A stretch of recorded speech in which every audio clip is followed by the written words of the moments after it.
Welcome to Old Man's Journey. Today we're going through the adventure of this old man as he reconciles his past. There will be no spoilers.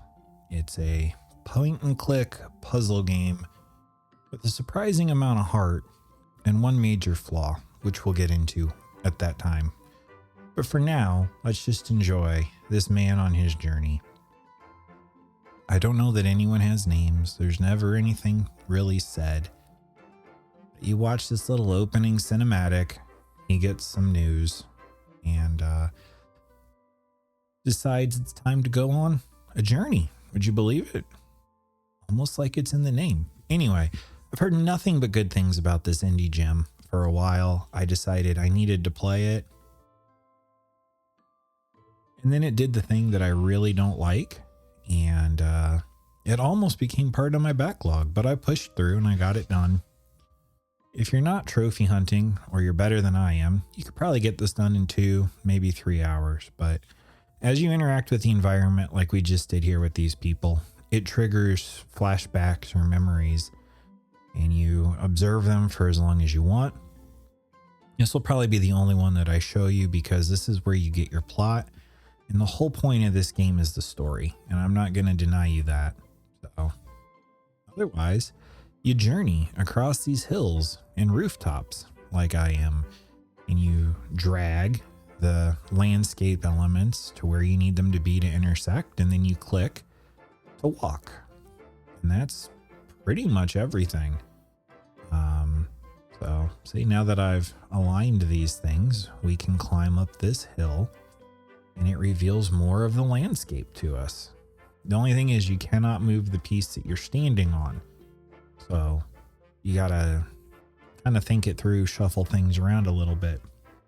As far as trophies are concerned, they're crazy simple, except for one. Clicking on that woman just got me Adeline, the village gossiper. And that's pretty much how most of these go through. There might be 1 or 2 story trophies, but most of it is for clicking on people or things. So once I made it to the top of the hill, took a rest at this bench. He's old, he's tired, he's gonna sit at every bench. But while he's resting, I decide to close these windows for window piano trophy. So we're both happy. And eventually he gets his strength together and we move on.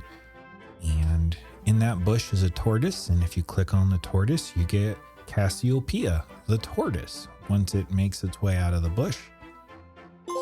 I'll leave it up here for just a little bit so you can kind of see me moving some landscaping around.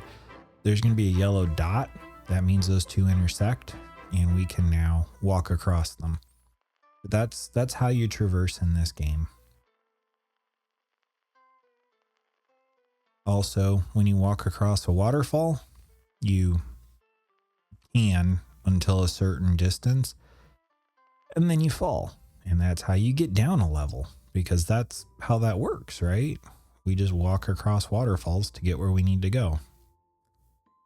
I swear this man's borderline invincible. Later on, we fall down some just truly gigantic waterfalls. Truly gigantic.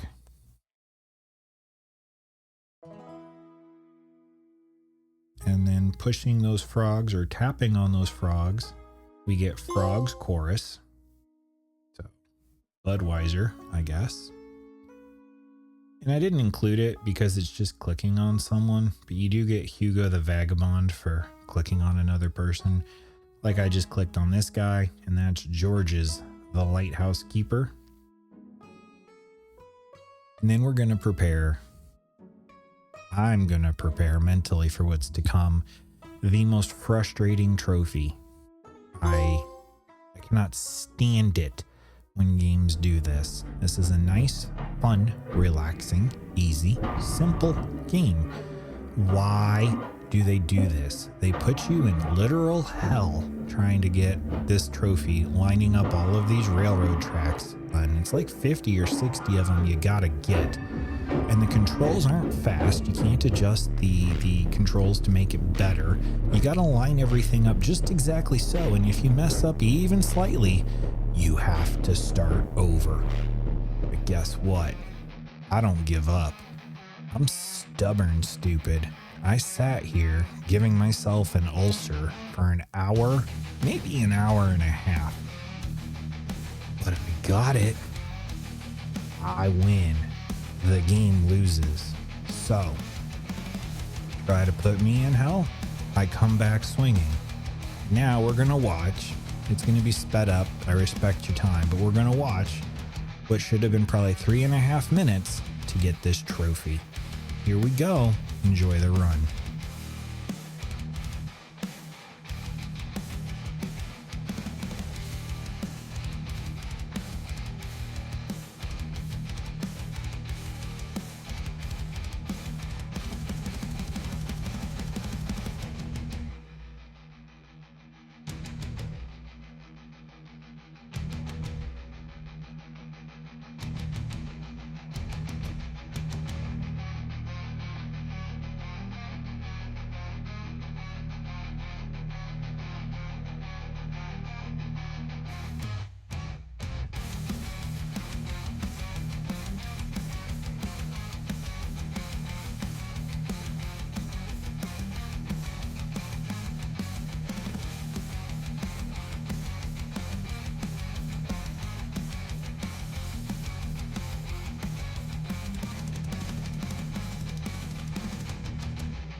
And that smooth ride. Half the time, honestly, and I'm more than okay with telling you if I screw up, but half the time the controls didn't work. It didn't grab something, or I pulled it to the right place and it decided to snap back up. It really felt like RNG. Like you could be doing everything right and it just depended on the game to decide that it wanted to let you win. But you get off the train, you walk across the station. We're back to simple, fun, happy, reflective game. There's a trophy here called the Sheep Whisperer for effectively and efficiently moving sheep around. Well, that's what we did. I'm not really sure how you could have done anything different. Maybe you just had to solve the puzzle in one go. But you move the sheep to the right, you get behind them, you keep moving them to the right so that they can't back up. And once they're crossing out of the way of this fence, you then walk behind the fence onto the back hill. Go on, walk behind the hill. There you go. And then once you're out of their way, then you move them back to the left and you continue on. And that Sheep Whisperer.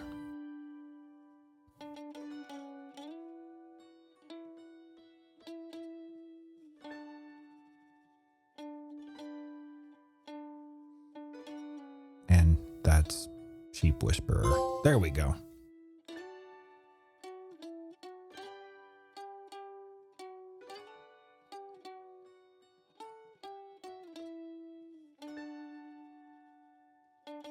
And then it's just off. I decided to include some of this scenery for you, just so you could see what it was all about. It's nice. It's pleasant. It's a beautiful game, other than that one trophy.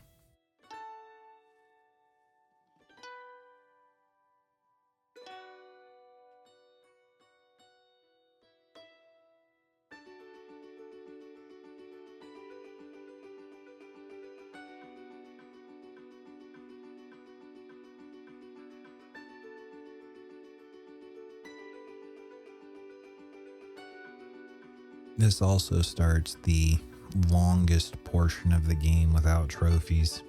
It feels like it's probably half, 2/5 of the game in the middle where there's just no trophies, which is fine.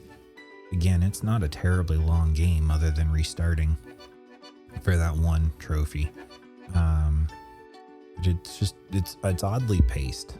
Very front loaded, and then you get a couple at the end, which I like a couple at the end. That's nice. But you go through a really long dry period without.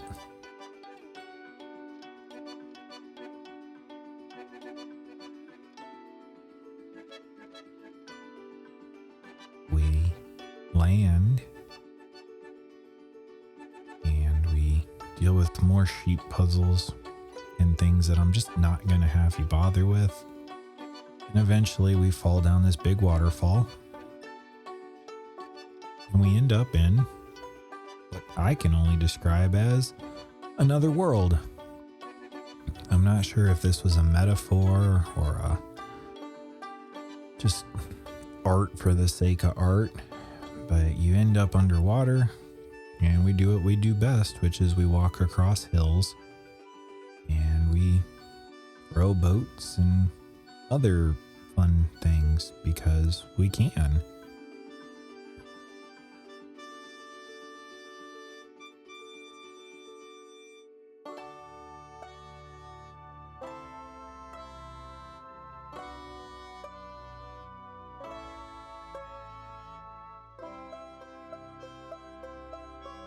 We can throw boats. Throwing boats is pretty cool. And then my favorite trophy, I've sped this footage up by 4. You got to drive a mile. So it was just back and forth and so on and so forth until we drove a mile. And that popped the trophy, enjoy the ride, or enjoying the ride. And eventually we made it to our final town. We pester this little girl while she's trying to fix her bike for the trophy Tilda the Whiz Kid. And then just up the hill, you can sort of see the gate right now. But once we pull that down, we interact with him for Albert the Gardener. And then, at long last, after much travel and frustration and setbacks, we make it to the door of where we need to be. And as we reflect and think, and honestly, it was a great little story. It's amazing what they could do without talking. But as we reflect on everything and our choices, we head in to face fate. And this is where I will fade the screen to black, because you haven't earned the story yet. You need to play it. And then after the credits run, we get the end. We're making it to the end. And then life, loss, and reconciliation and hope, or collecting all other trophies. I know this was a little unusual. I hope you liked it. Go ahead and hit like. Thank you so much. And until next time, I will catch you later. Bye for now.